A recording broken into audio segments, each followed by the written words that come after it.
أهلا بيك في قناتك كادر 5 في 5.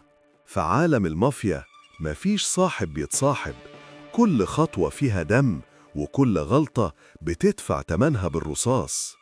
العصابات مش مجرد ناس بتتخانق على فلوس، دي إمبراطوريات بتتبني على الخيانة والولاء والدم اللي بيترش في الشوارع.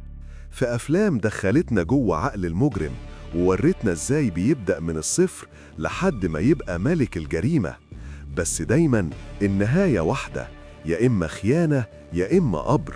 النهاردة هنتكلم عن أقوى 5 أفلام في عالم المافيا، أفلام خلت العالم كله يعشق الفوضى، العنف والانتقام، وكل مشهد فيها بيخليك تحس إنك جزء من اللعبة. بس خليك فاكر، في لعبة العصابات اللي بيطلع فوق عمره ما بينزل إلا جثة.